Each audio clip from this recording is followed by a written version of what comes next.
shape. For whatever it is we are about to become and be, to announce itself. This was different.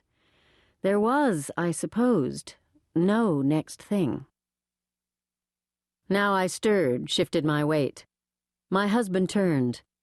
No aspect of his face not dear to me. "Hurting?" he asked. And with that, as quickly as it had come over me, the moment ended. I was back, solidly in time, exactly where we were. "A little," I said. "We'll head back." "Are you sure?" "I've got two reasonable ones. I'm a happy man." He began to reel his line in. I turned and stretched. "How nice to be a happy man," I said. He looked over his shoulder at me to get my tone. "It is nice," he said. "And I meant it," I answered. As we rode back, as we drove home, I found myself wanting to tell my husband about my feeling, but then not knowing what to call it. The shadow of it lingered with me, but I didn't say anything to Daniel. He would hear it as a want, a need. He would feel called upon to offer comfort. Daniel is a minister, a preacher, a pastor. His business is the care of his flock. His medium is words, thrilling words, admonishing or consoling words. I knew he could console me, but consolation wasn't what I felt I wanted. And so we drove along in silence too, and I looked out the window at the back roads. We lived in the center of town, an old, old town. Adams Mills. The Adamses long dead, the mills long burned down. Our house was a simple square farmhouse, added onto repeatedly at the back of the first floor over the years, as was the custom then with these old New England homes.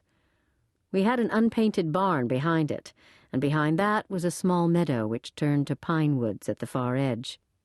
We used the barn as a garage now, and Daniel had his study out there in a small heated room at the back. We turned into our drive and pulled up next to the horse chestnut that shaded the dooryard. It dropped its leaves early every year. They littered the yard now, and our feet made a crunching noise on them as we crossed to the back door. The nearly bare ancient branches, twisted blackly above us in the dusky light, made me think of winter. When we opened the door, the house was silent. Daniel began to put his gear away in the spare room off the hall, speaking loudly as he clattered around. "Boy, it sure is nice to have dogs. Dogs are so great, how they come running to greet you when you get home, how they make you feel like you count, even when you don't."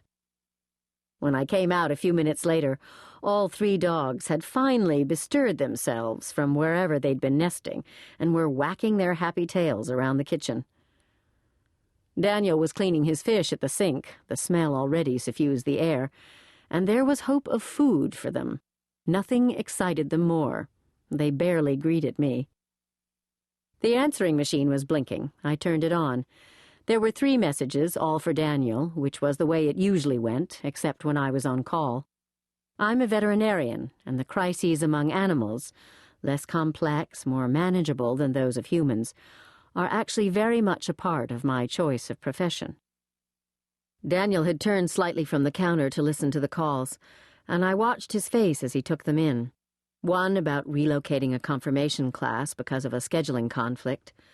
One from Morty, his assistant pastor, reporting on the worsening state of a dying parishioner Daniel was very fond of, a young mother with cancer. One from another minister, suggesting he and Daniel try to pull something together among their colleagues about some racial incidents in the 3 closely adjoining towns around us. Daniel's face was thin and sharp and intelligent, his eyes a pale gray blue, his skin white and taut. I'd always loved looking at him. He registered everything quickly, transparently. With these calls, first annoyance, then the sag of sorrow, then a nod of judicious agreement. But there was something finely self-contained about him, too. I'd often thought this was what made him so good at what he did, that he held on to some part of himself through everything, that he could hear 3 calls like this, and be utterly responsive to each of them, and then turn back and finish cleaning his trout, as he did now. Will you go?